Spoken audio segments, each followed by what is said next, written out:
পশ্চিমবঙ্গে ধর্ষণ হত্যার প্রতিবাদে ভারত জুড়ে চিকিৎসকদের কর্মবিরতি। দোষীদের শাস্তির দাবিতে রাজপথে বিভিন্ন শ্রেণী পেশার মানুষ। রাজ্য সরকারের পদত্যাগ দাবি। জমে উঠেছে মার্কিন প্রেসিডেন্ট নির্বাচনের প্রচারণা। ভোটারদের মন পেতে প্রার্থীরা দিচ্ছেন প্রতিশ্রুতির ফুলঝুরি। কল্যাণমূলক নানা কথা বলে আলোচনার শীর্ষে কামালা। এবং তালেবানের নিষেধাজ্ঞা বুড়ো আঙুল দেখিয়ে আলোর পথ খুঁজছে আফগানিস্তানের নারীরা। গোপন ক্লাস ও অনলাইন স্কুলের মাধ্যমে চলছে শিক্ষা গ্রহণ।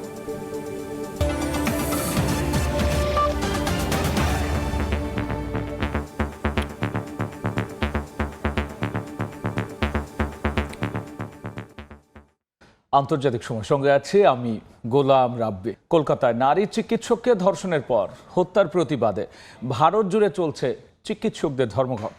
24 ঘন্টার কর্মবিরতিতে জরুরি বিভাগ চালু থাকলেও বন্ধ রয়েছে বহির্বিভাগ। পশ্চিমবঙ্গের রাজ্য প্রশাসনের পক্ষ থেকে বিচারের আশ্বাস দেওয়া হলেও থামছে না ওই বিক্ষোভ। আন্দোলনকারীদের প্রতি সংহতি জানিয়ে রাজপথে নেমেছে বিভিন্ন রাজনৈতিক ও সামাজিক সংগঠন। অপরাধীদের দ্রুত বিচারের পাশাপাশি রাজ্য সরকারের পদত্যাগেরও দাবি জানিয়েছেন তারা। ভারত থেকে বিস্তারিত জানব সুব্রত আচার্যের রিপোর্টে। কলকাতার হাসপাতালে নারী চিকিৎসককে ধর্ষণ হত্যার ঘটনায় তোলপাড় ভারত জুড়ে চিকিৎসকদের ডাকা ধর্মঘটে চলছে কর্মবিরতি। দেশটির চিকিৎসকদের বৃহত্তম সংগঠন ইন্ডিয়ান মেডিকেল অ্যাসোসিয়েশনের ডাকে শনিবার সকাল 6টা থেকে দেশব্যাপী সরকারি ও বেসরকারি হাসপাতালে শুরু হয় 24 ঘন্টার ধর্মঘট। চিকিৎসকদের কর্মবিরতির পাশাপাশি হত্যার প্রতিবাদে আন্দোলন করে আসছে বিভিন্ন রাজনৈতিক ও সামাজিক সংগঠনও। চলছে বিক্ষোভ সমাবেশ। নৃশংস ওই হত্যার ঘটনায় আন্দোলনকারীদের প্রতি সংহতি জানিয়ে রাজপথে নেমেছেন নানা শ্রেণী পেশার মানুষ। যাকে অ্যারেস্ট করা হয়েছে এটা স্পষ্ট পরিষ্কার যে সে একা দোষী হতে পারে না, বাকি দোষী এখনো ঘুরে বেড়াচ্ছে সমাজে, সেই খুনিরা, সেই ধর্ষকরা। যে আসামিগুলো এরকম নোংরামি কাজ করেছে, এটা আমরা প্রতিবাদ চাই, ওনাদের সাজা হোক। এখনো পর্যন্ত তার মীমাংসা হলো না কেন? খুনি এখনো ধরা পড়লো না কেন? ভারত জুড়ে চিকিৎসকদের ডাকা ধর্মঘটে নৈতিক সমর্থন জানিয়েছে বিজেপি সহ অন্যান্য রাজনৈতিক দল। রাজ্য প্রশাসনের ব্যর্থতাকে দায়ী করে মুখ্যমন্ত্রী মমতা বন্দ্যোপাধ্যায়ের পদত্যাগ দাবি করেছে বাম সংগঠনগুলো। ধর্মঘটের কারণে বহির্বিভাগ সহ অন্যান্য সব সেবা বন্ধ থাকলেও চালু রয়েছে জরুরি বিভাগ। চিকিৎসা সেবা ব্যাহত হয় চরম ভোগান্তিতে পড়েছেন রোগীরা। এরই মধ্যে হত্যার তদন্ত কাজ শুরু করেছে ভারতের কেন্দ্রীয় তদন্তকারী সংস্থা সিবিআই। শনিবার সকালে দ্বিতীয় দিনের মতো আরজিকর মেডিকেল কলেজ হাসপাতাল পরিদর্শন করে সিবিআইয়ের একটি তদন্তকারী দল। এছাড়া হাসপাতালের সাবেক অধ্যক্ষ সন্দীপ ঘোষকে জিজ্ঞাসাবাদও করা হচ্ছে। পশ্চিমবঙ্গের একমাত্র বিশেষায়িত হাসপাতাল এই এসএসকেএম হাসপাতাল। গোটা রাজ্যের হাজার হাজার চিকিৎসা প্রত্যাশী রোগীরা আসেন এখানে চিকিৎসা করতে। কিন্তু আরজিকরের এই নারী চিকিৎসককে যেভাবে নির্মমভাবে ধর্ষণ করার পর হত্যা করা হয়েছে, এই ঘটনায় গোটা ভারতের নাগরিক সমাজের সঙ্গে একই রকম ভাবে ফুঁসে উঠেছেন চিকিৎসকরাও। আর চিকিৎসকদের ডাকে এই ধর্মঘটে এখন নাকাল চিকিৎসা ব্যবস্থা। তবুও আগত রোগীরা বলছেন যে এই ঘটনার দৃষ্টান্তমূলক শাস্তি হওয়া উচিত। কলকাতার এসএসকেএম হাসপাতালের সামনে থেকে সুব্রত আচার্য, সময় সংবাদ। এ বিষয়ে বিস্তারিত জানবো। আর এই মুহূর্তে কলকাতায় আছেন সহকর্মী সুব্রত আচার্য। সরাসরি যাচ্ছি তার কাছে।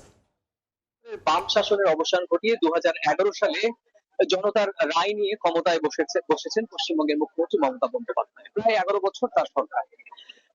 এটা বলতে দ্বিধা নেই যে গত 11 বছরে মমতা বন্দ্যোপাধ্যায়ের সরকার এবং মমতা বন্দ্যোপাধ্যায়কে এত সমালোচনার মুখোমুখি হতে হয়নি, কিংবা এই নাগরিক সমাজের যে আন্দোলন, সেই আন্দোলনের যে তীব্রতা, সেই তীব্রতা মুখ্যমন্ত্রী বা প্রশাসনিক প্রধান কিংবা তৃণমূল কংগ্রেসের সভানেত্রী হিসেবে তিনি দেখেন। আপনি জানেন যে 34 বছরে বিভিন্ন সময়ে বিরোধী দলের নেত্রী থাকার সময়ও সিঙ্গুর, নন্দীগ্রাম, নেতাই নানা ইস্যুতে আন্দোলন করেছিলেন পশ্চিমবঙ্গের তৎকালীন বিরোধী দলীয় নেত্রী মমতা বন্দ্যোপাধ্যায়। ঠিক একই রকম তখন কিন্তু তৎকালীন মুখ্যমন্ত্রী বুদ্ধদেব ভট্টাচার্যের পদত্যাগ দাবি করেছিলেন এই ধরনের আন্দোলনের পরিপ্রেক্ষিতে। ঠিক একই রকম ভাবে ঘটনার পট পরিবর্তন কিন্তু হয়েছে। তিনি এখন রাজ্যের মুখ্যমন্ত্রী, মুখ্য প্রশাসক, এবং একই রকম ভাবে আন্দোলন তাকে কিন্তু প্রশাসক বা মুখ্যমন্ত্রীর পদ থেকে পদত্যাগের দাবি কিন্তু তুলছেন এখন সকলে। আপনি জানেন যে এই দাবিটি অন্যতম কারণ হচ্ছে যে রাজ্যের যেমন পুলিশ প্রশাসনের দায়িত্ব স্বরাষ্ট্রমন্ত্রী হিসেবে তার, এবং একই সঙ্গে রাজ্যের স্বাস্থ্য ব্যবস্থার দায়িত্ব কিন্তু তার, কারণ তিনি একাধারে স্বরাষ্ট্রমন্ত্রী বা একাধারে কিন্তু স্বাস্থ্যমন্ত্রী। সুতরাং যেখানে আইন শৃঙ্খলার অবনতি, একজন কর্তব্যরত চিকিৎসক তার চিকিৎসা কেন্দ্রে নারী চিকিৎসক কতটা নিরাপত্তাহীন অবস্থায় ছিলেন, এবং তারপর তাকে নির্মমভাবে পাশবিক অত্যাচার করার পর খুন করা হয়, এবং হত্যা করার ঘটনার পর যেরকম ভাবে প্রশাসনের পক্ষ থেকে, হাসপাতাল কর্তৃপক্ষের পক্ষ থেকে ধামাচাপা দেওয়ার চেষ্টা করা হয়েছিল। সুতরাং একদিকে আইন শৃঙ্খলা, অন্যদিকে স্বাস্থ্য বিভাগের মধ্যেই গভীর বাসা রয়েছে, সেটি কিন্তু পরিষ্কার করে এই অভিযোগকারী বা আন্দোলনকারীরা বলছেন। প্রথম দিকে এই আন্দোলনে কিন্তু স্বাভাবিক আমরা দেখেছিলাম জুনিয়র ডাক্তার বা স্বাস্থ্যকর্মীরা ছিলেন, কিন্তু আস্তে আস্তে চিকিৎসক এবং স্বাস্থ্যকর্মীর পাশাপাশি কিন্তু আমরা দেখেছি নাগরিক আন্দোলনে রূপ নিয়েছে। যদিও এই নাগরিক আন্দোলনে কিন্তু বিভিন্নভাবে তৃণমূল কংগ্রেসের বিরোধী যে রাজনৈতিক শিবির, যেমন বিজেপি, বামফ্রন্ট বা কংগ্রেসের পক্ষ থেকেও কিন্তু এই নাগরিক আন্দোলনে কিন্তু তাদের কিন্তু সংহতি প্রকাশ করেছেন। একই বিষয়, মজার বিষয় হচ্ছে যার বিরুদ্ধে অভিযোগ, যে মুখ্যমন্ত্রীর বিরুদ্ধে অভিযোগ, মুখ্য প্রশাসকের বিরুদ্ধে অভিযোগ, সেই মুখ্যমন্ত্রীও কিন্তু রাজপথে নেমে এই আন্দোলনে এই যে দোষীদের দৃষ্টান্তমূলক শাস্তির দাবিতে, শুধু শাস্তি নয়, দোষীদের যে প্রকৃত দোষী তার ফাঁসিরও দাবি কিন্তু গতকাল আমরা দেখেছি যে মুখ্যমন্ত্রী মমতা বন্দ্যোপাধ্যায় নিজে বলেছেন। আপনি জানেন যে কলকাতা হাইকোর্টের নির্দেশে এই মামলাটি এই মুহূর্তে তদন্ত করছে কেন্দ্রীয় তদন্তকারী সংস্থা সিবিআই, অর্থাৎ সিবিআই এর হাতে কিন্তু এখন, এবং তিনি সময় বেঁধে দিয়েছেন মুখ্যমন্ত্রী মমতা বন্দ্যোপাধ্যায় যে আগামী রবিবার অর্থাৎ আগামীকাল পর্যন্ত যদি এই সিবিআই সংশ্লিষ্ট অভিযোগকারী প্রকৃত অভিযুক্ত তাদেরকে গ্রেফতার না করে ফাঁসির কাস্টে না চড়ানো পর্যন্ত কিন্তু, তাহলে রবিবারের পর থেকে তিনিও কিন্তু ধর্নায় বসবেন। আমার সামনে যেরকম ভাবে জুনিয়র চিকিৎসকরা, আপনি জানেন 24 ঘন্টার ধর্মঘটে ডাক দিয়েছেন। আমি অন্য একটি হাসপাতালে, আপনি কিছুক্ষণ আগে যে হাসপাতালে ছিলাম এসএসকেএম, এখন আমি এনআরএস এ রয়েছি, সেই হাসপাতালেও কিন্তু একই রকম ভাবে চিকিৎসকরা ধর্নায় বসে এই গোটা ঘটনার তীব্র প্রতিবাদ জানাচ্ছেন। সব মিলিয়ে এই ছিল আমার কাছে ভারতের পশ্চিমবঙ্গের রাজধানী কলকাতার একটি নামী সরকারি হাসপাতালে একজন নারী চিকিৎসককে নির্মমভাবে ধর্ষণ করার পর হত্যা করার ঘটনায় যে নাগরিক সমাজ ফুটে উঠেছে, সে সংক্রান্ত আমার কাছে থাকা সবশেষ তথ্য। চিকিৎসক ধর্মঘটের বিস্তারিত নিয়ে আমরা সরাসরি ছিলাম কলকাতায়। আন্তর্জাতিক সময় আরও থাকছে। দেশে দেশে ছড়িয়ে পড়েছে মানকি পক্স। পাকিস্তান, সুইডেন ও কেনিয়াতেও শনাক্ত। আতঙ্কে বিভিন্ন দেশের বিমানবন্দরের সতর্কতা জারি। গাজা যুদ্ধবিরতির খুব কাছাকাছি বলে আশাবাদ ব্যক্ত করেছেন মার্কিন প্রেসিডেন্ট জো বাইডেন। এ নিয়ে নতুন এক প্রস্তাব পেশ করেছে ওয়াশিংটন। মধ্যস্থতাকারী যুক্তরাষ্ট্র, কাতার আর মিশর এক যৌথ বিবৃতিতে জানিয়েছে আগামী সপ্তাহে আলোচনায় বসবে দেশগুলো। অন্যদিকে যুদ্ধবিরতি আলোচনার মধ্যেই ইসরায়েলি হামলায় নতুন করে 16 ফিলিস্তিনি নিহত হয়েছেন। গাজার উত্তর ও দক্ষিণাংশ থেকে বাসিন্দাদের সরে যাওয়ার নির্দেশ দিয়েছে ইসরায়েল। এর মধ্যে উপত্যকাটিতে 25 বছরের মধ্যে কোনো পোলিও রোগী শনাক্ত হওয়ায় নতুন আতঙ্ক। জাতিসংঘ জরুরি ভিত্তিতে 7 দিনের যুদ্ধবিরতির আহ্বান জানিয়েছে, যাতে 6,40,000 শিশুকে ভ্যাকসিনের আওতায় নিয়ে আসা যায়। যুদ্ধবিধ্বস্ত অঞ্চলটিতে 16 লাখ পোলিও ভ্যাকসিন পাঠানোর কথা জানিয়েছে বিশ্ব স্বাস্থ্য সংস্থা। এদিকে গাজায় যুদ্ধবিরতি আলোচনা চুক্তি খুব কাছাকাছি বলে জানিয়েছেন মার্কিন প্রেসিডেন্ট জো বাইডেন। যুদ্ধবিরতি নিয়ে কাতারের রাজধানী দোহায় চলা আলোচনা শুক্রবার স্থগিত হয়। তবে মধ্যস্থতাকারী দেশগুলো আগামী সপ্তাহে এই বিষয়ে আবারও আলোচনায় বসবেন বলে জানিয়েছে আন্তর্জাতিক গণমাধ্যম। এ প্রক্রিয়ায় হামাস ইসরায়েল যুদ্ধের অবসান ও ইসরায়েলি জিম্মিদের মুক্তির লক্ষ্যে চুক্তিতে পৌঁছার চেষ্টা চালাচ্ছেন তারা। যুক্তরাষ্ট্র, কাতার ও মিশর এক যৌথ বিবৃতিতে জানায় ওয়াশিংটন যুদ্ধবিরতি নিয়ে নতুন একটি প্রস্তাব দিয়েছে। এটি নিয়েই কাজ করবে মধ্যস্থতাকারীরা। রাইসা জান্নাত, সময় সংবাদ। ইসরায়েলে হামলা চালালে ইরানকে ভয়াবহ পরিণতি ভোগ করতে হবে বলে হুঁশিয়ার করেছে যুক্তরাষ্ট্র। হামলা হলে পাল্টা আঘাতের জন্য মিত্র দেশগুলোর প্রতি আহ্বান জানিয়েছে তেল আবিব। হামাস প্রধান হত্যার প্রতিশোধ না নিতে ইরানের প্রতি আহ্বান জানিয়েছে কাতার। আর পাকিস্তান বলছে ইসরায়েলের সন্ত্রাসবাদ থেকে নিজেদের প্রতিরক্ষার অধিকার রয়েছে তেহরানের।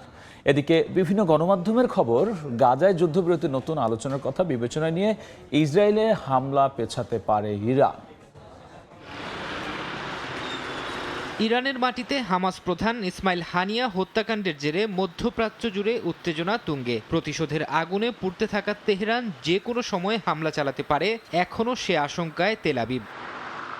ইসরায়েলে হামলা না চালাতে আগেই আহ্বান জানিয়েছিল যুক্তরাষ্ট্র ও এর ইউরোপীয় মিত্ররা, তবে তাতে কান দেয়নি তেহরান। তাই এবার দেশটিকে সতর্ক করল ওয়াশিংটন। মার্কিন প্রশাসনের শীর্ষ এক কর্মকর্তার বরাত দিয়ে বিভিন্ন গণমাধ্যম জানিয়েছে, ইসরায়েলে হামলা চালালে ইরানকে ভয়ানক পরিণতি ভোগ করতে হবে।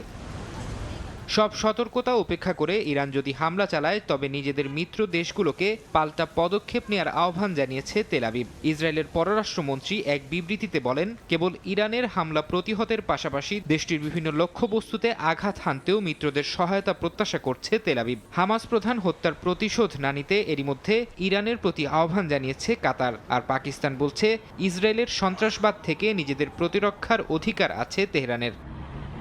তবে ইসরায়েলে ইরানের হামলার পরিকল্পনা আরও কয়েকদিন পিছিয়ে যেতে পারে বলে জানিয়েছে মার্কিন সংবাদ মাধ্যম দ্য নিউ ইয়র্ক টাইমস। গণমাধ্যমটি বলছে, গাজায় যুদ্ধবিরতির নতুন চুক্তিতে যেন কোনো বাধা না আসে তা নিশ্চিতেই আক্রমণাত্মক পদক্ষেপ নিতে কিছুটা সময় নেবে তেহরান। ফরহাদ চৌধুরী, সময় সংবাদ। সামাজিক কল্যাণের নানা প্রতিশ্রুতি দিয়ে যুক্তরাষ্ট্রের নির্বাচনী প্রচারণায় আলোচনার শীর্ষে ডেমোক্র্যাট প্রার্থী কামালা হ্যারিস। এরই মধ্যে ঘোষণা দিয়েছে, নির্বাচিত হলে মধ্যবিত্তের জীবনমানের খরচ কমানোর পাশাপাশি করবেন মর্যাদাপূর্ণ অবসরের ব্যবস্থাও। তবে তার সমালোচনা করে ডোনাল্ড ট্রাম্পের রানিং মেট জেডি ভ্যান্স বলেছেন, মার্কিনীদের নিরাপত্তা নিশ্চিতের ক্ষমতা ক্যামেরার হাতে নেই। 90 দিনেরও কম সময় বাকি যুক্তরাষ্ট্রের প্রেসিডেন্ট নির্বাচনের। যতই দিন ঘনিয়ে আসছে, ততই জমে উঠছে রিপাবলিকান ডেমোক্র্যাটদের কথার লড়াই। স্থানীয় সময় শুক্রবার দেশটির নর্থ ক্যারোলাইনায় নির্বাচনী সমাবেশে অংশ নেন ডেমোক্র্যাট প্রার্থী কামালা হ্যারিস। এ সময় মার্কিনদের কর বিরতি, জীবনযাত্রার খরচ কমানো সহ নানা প্রতিশ্রুতি দেন। বলেন, তিনি প্রেসিডেন্ট হলে মধ্যবিত্তদের জন্য সুযোগ সৃষ্টি হবে, তাদের অর্থনৈতিক নিরাপত্তা, স্থিতিশীলতা এবং মর্যাদাকে এগিয়ে নিতে কাজ করা হবে। 4 বছরের মধ্যে নির্মাণ হবে 30 লাখ নতুন বাড়িও। Building up the middle class will be a defining goal of my presidency. Because I strongly believe when the middle class is strong, America is strong. একই দিন উইসকনসিন অঙ্গরাজ্যের মিলওয়াকিতে যান ডোনাল্ড ট্রাম্পের running mate JD Vance.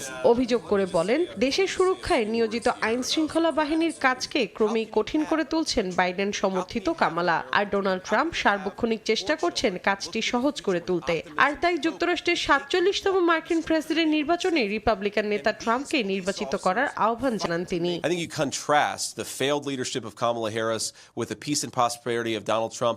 I don't think there's any doubt we're going to win this race, but we've got to run the campaign and we've got to get out there and talk to people. That's what we're doing every single day. JD Vance আরো বলেন, যুক্তরাষ্ট্র অভিবাসীদের স্বাগত জানায়, কিন্তু এখন তারা এমন একটি পর্যায়ে পৌঁছেছে যেখানে অভিবাসনের মাত্রা কমিয়ে শূন্যে নামিয়ে আনতে হবে।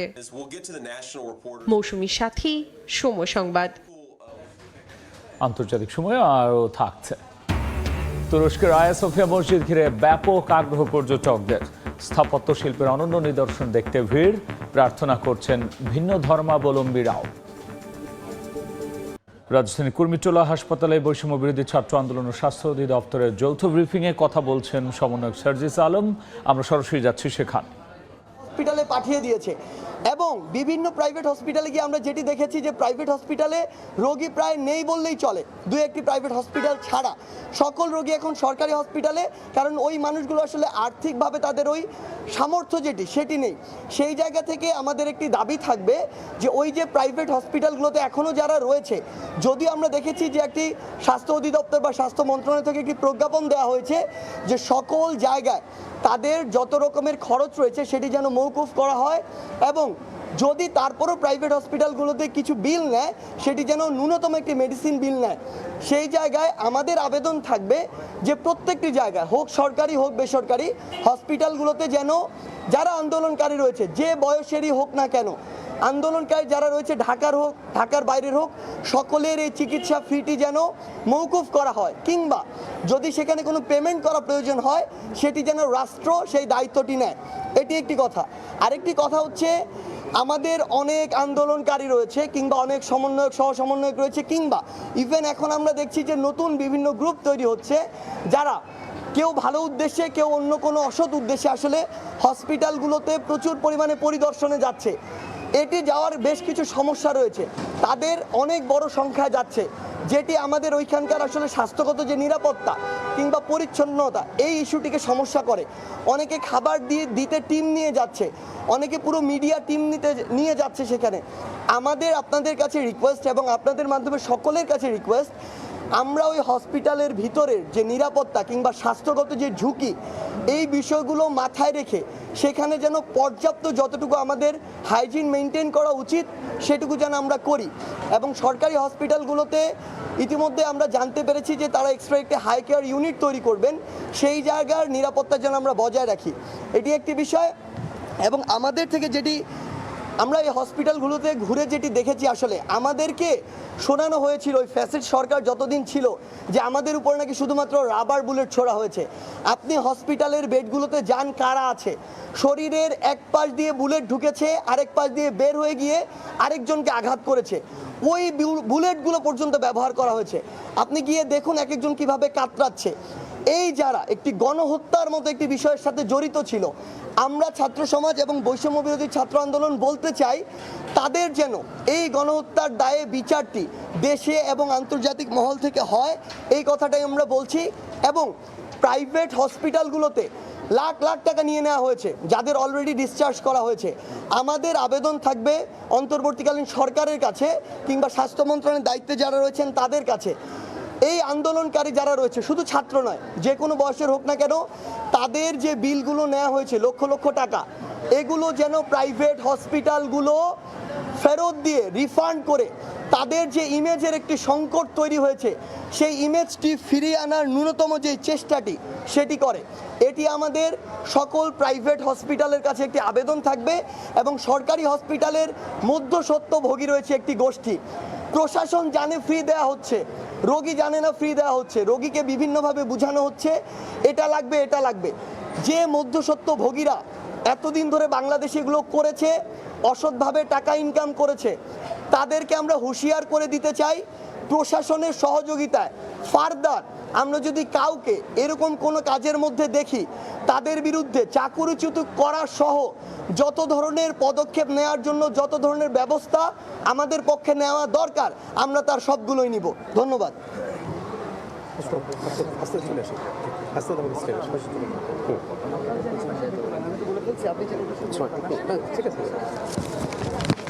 আচ্ছা, আপনারা গত 16 বছর ধরে উন্নয়নের অনেক গল্প শুনেছেন, কিন্তু আমরা আজকে যখন গতকাল থেকে মূলত হচ্ছে ঢাকার বিভিন্ন যে হসপিটালগুলো রয়েছে আমরা সেই হসপিটালগুলো পরিদর্শন করেছি।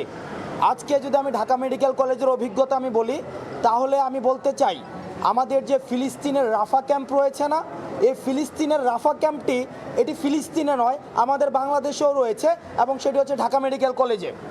অর্থাৎ আমাদের স্বাস্থ্য ব্যবস্থা এতটাই ভঙ্গুর যে ফিলিস্তিনি রাফা ক্যাম্পের সাথে ঢাকা মেডিকেল কলেজের কোনো ধরনের বৈসাদৃশ্য নেই। অর্থাৎ বিগত সরকার আমাদের এই স্বাস্থ্য খাতকে জানাজা করে দাফন কাফনও সম্পন্ন করে দিয়েছেন। এই ভঙ্গুর যে স্বাস্থ্য খাতটি সেটিকে আবার পুনর্জীবিত করতে হলে আমাদের ইনক্লুসিভ বিভিন্ন ডিসিশন প্রয়োজন, ইনক্লুসিভ পলিসি অ্যাডপশন প্রয়োজন। সেই জায়গা থেকে আজকে আমাদের হেলথের যিনি এডিজি মহোদয় ছিলেন ওনার সাথে আমার কথা হয়েছে এবং উনি এবং ঢাকা মেডিকেলের পরিচালক ওনাদের সাথে আমাদের ফলপ্রসূ আলোচনা হয়েছে। ওনারা আমাদের আশ্বস্ত করেছেন যদি লাল ফিতার দৌরাত্ম্য না থাকে, যদি রাজনৈতিক আধিপত্য না থাকে, যদি কোনো ধরনের পলিসি ম্যানিপুলেশন না থাকে, টেন্ডারবাজি বা মাফিয়াতান্ত্রিক যে প্রবণতা, স্বৈরতান্ত্রিক যে প্রবণতা সেটি যদি না থাকে, তাহলে 90 দিনের মধ্যে এই স্বাস্থ্য খাতকে ওনারা জনমুখী স্বাস্থ্য খাত হিসেবে আমাদেরকে উপহার দিতে পারবেন। অর্থাৎ 90 দিনের মধ্যে আমরা তাদেরকে আশ্বস্ত করতে চাই বৈষম্য বিরোধী ছাত্র আন্দোলনের পক্ষ থেকে যে আপনারা যদি 90 দিনের মধ্যে আমাদের এই ভঙ্গুর স্বাস্থ্য খাতকে জনমুখী করতে পারেন, সেক্ষেত্রে আমাদের ছাত্র নাগরিকের যে ধরনের সহায়তা প্রয়োজন আমাদের জায়গা থেকে আমরা সেই ধরনের সহায়তা আপনাদেরকে সব সময় দিব। অর্থাৎ আমরা নিশ্চিত করতে চাই যে মাফিয়াতন্ত্র ছিল হসপিটালগুলোতে, যেই স্বৈরতান্ত্রিক যে শাসন ব্যবস্থা ছিল হসপিটালগুলোতে, সেই স্বৈরতান্ত্রিক শাসন ব্যবস্থা বা কাঠামো এই হসপিটালগুলোতে আর কখনোই ফিরবে না এবং সেই কফিনে ছাত্র নাগরিক একদম আজীবনের জন্য পেরেক মেরে দিয়েছে। সুতরাং আপনারা নির্ভয়ে কাজ করবেন যাতে করে আমাদের যে স্বাস্থ্যখাতটি রয়েছে এই স্বাস্থ্যখাতটি জনকল্যাণমুখী হতে পারে। দ্বিতীয়ত আরেকটি বিষয়, সেটি হচ্ছে ইতিমধ্যে আজকে সকালে আমরা যখন গিয়েছি সেখানে গিয়ে ঢাকা মেডিকেলের পরিচালক এবং আমাদের এডিজি মহোদয়ের মিটিংয়ের মধ্য দিয়ে আমরা দেখেছি যে আমাদের সমন্বয়ক এবং সহ সমন্বয়কের নামকাওয়াস্তে সমন্বয়ক এবং সহ সমন্বয়কের নাম সর্বস্ব সমন্বয়ক এবং সহ সমন্বয়কের উৎপাত বেড়ে গিয়েছে। তারা অনেক বেশি সেবা করতে গিয়ে, সুবিধা দিতে গিয়ে তাদের স্বাভাবিক কার্যক্রমে বিঘ্নিত করছে। সেজন্য যাতে করে আহতরা চিকিৎসা সেবা নির্বিঘ্নে পায়, সেজন্য আজকে স্পেশালাইজড ডেডিকেটেড কেয়ার ইউনিট প্রত্যেকটি সরকারি হসপিটালে পুনরাবৃত্তি করছে। স্পেশালাইজড ডেডিকেটেড কেয়ার ইউনিট করে দেওয়া হয়েছে, যেখানে শুধুমাত্র আহতদের চিকিৎসা করা হবে এবং সেই চিকিৎসাটি হবে সম্পূর্ণ ফ্রিতে, কোনো ধরনের অর্থ লাগবে না। এবং শুধুমাত্র চিকিৎসা প্রক্রিয়ায় নাই, বরং মেডিকেল ইকুইপমেন্টস যে ক্রয় করার ক্ষেত্রে সেগুলোর ক্ষেত্রে কোনো ধরনের টাকা লাগবে না। দ্বিতীয়ত যে বিষয়টি, প্রাইভেটের ক্ষেত্রে যেই টাকা ইতিমধ্যে নেওয়া হয়েছে এই টাকাটি রিফান্ড কিভাবে করা যায় সেটি নিয়েও আমাদের কথা হয়েছে। ওনারা আমাদের আশ্বস্ত করেছেন যারা ইতিমধ্যে প্রাইভেটে টাকা দিয়ে দিয়েছেন তাদের টাকাটি রিফান্ড করা হবে এবং পরবর্তীতে প্রাইভেটে আর কোনো ধরনের চিকিৎসার টাকা লাগবে না। অর্থাৎ আমরা যদি দেখি আহতদের চিকিৎসার সরকারি এবং বেসরকারি খাতের যেই সেবাটি রয়েছে সেই সেবাটি সম্পূর্ণভাবে ফ্রি করে দেওয়া হয়েছে, আজকে থেকে সম্পূর্ণভাবে ফ্রি। আর আরেকটি সচেতনতা, আমরা গণমাধ্যম কর্মীদের আপনাদের হচ্ছে সহযোগিতা চাই সেক্ষেত্রে। আজকে আমরা যখন নিটোরে গিয়ে দেখি সমন্বয়ক এবং সহ সমন্বয়ক পরিচয়ে ব্যানার টানিয়ে সেখানে ফান্ডিং করা হচ্ছে, সেখানে ফান্ড কালেকশন করা হচ্ছে এবং আমরা হাতে নাতে টাকা সহ 1,80,000 টাকা সহ একটা পক্ষকে আমরা ধরেছি। আমরা স্পষ্ট করে দিতে চাই, বৈষম্য বিরোধী ছাত্র আন্দোলন 5 জুন থেকে যখন আন্দোলনটি করছে আজকে পর্যন্ত আমরা কোনো ধরনের আর্থিক লেনদেনের সাথে সম্পর্কিত না, একটা টাকাও আমরা আর্থিক লেনদেনের সাথে সম্পর্কিত না। আমাদের যদি কোনো ধরনের আর্থিক সহায়তা প্রয়োজন হয় সেটি স্বাস্থ্য মন্ত্রণালয়ের মাধ্যমে অথবা সংশ্লিষ্ট মন্ত্রণালয়ের মাধ্যমে জানানো হবে। যারা বৈষম্য বিরোধী ছাত্র আন্দোলনের পরিচয়ে চাঁদাবাজি অথবা বিশেষ সুবিধা দাবি করবে আমরা আপনাদেরকে আহ্বান জানাবো, তাদেরকে আপনারা নিকটস্থ থানায় সোপর্দ করবেন এবং পরবর্তীতে স্বাস্থ্য খাতের অগ্রগতি এবং আজকের অবজারভেশন নিয়ে আমাদের কথা বলবেন স্বাস্থ্য মন্ত্রণালয়ের এডিজি মহোদয়। অনেক ধন্যবাদ। আমি আপনারা যেগুলো বলেছেন সেগুলোর সঙ্গে পুরোপুরি একমত। আজকে সকাল থেকে আমরা অনেকগুলি হাসপাতালে দৌড়ে বেরিয়েছি এবং আমরা ছিলাম যৌথ বিবৃতিতে, যেখানে বিবৃতি প্রদান করছিলেন বৈষম্যবিরোধী ছাত্র আন্দোলন নেতৃবৃন্দ এবং আমরা এই ব্রিফিংটির সরাসরি দেখতে আপনারা ভিজিট করতে পারেন সময় টিভির ফেসবুক পেজে। কিছুতে নিয়ন্ত্রণে আসছে না তুরস্কের ইজমিরে ছড়িয়ে পড়া দাবানল। শুষ্ক আবহাওয়া, দমকা হওয়ার কারণে আগুন নেভাতে বেগ পেতে হচ্ছে দমকল কর্মীদের। গত বৃহস্পতিবার দেশটির পশ্চিম উপকূলে ছড়িয়ে পড়ে দাবানল, এতে ছাই হয়ে যায় শত শত ঘরবাড়ি। এই ছিল আন্তর্জাতিক সময়ের পর থাকতে সময় সংবাদ, সঙ্গে থাকুন সময়।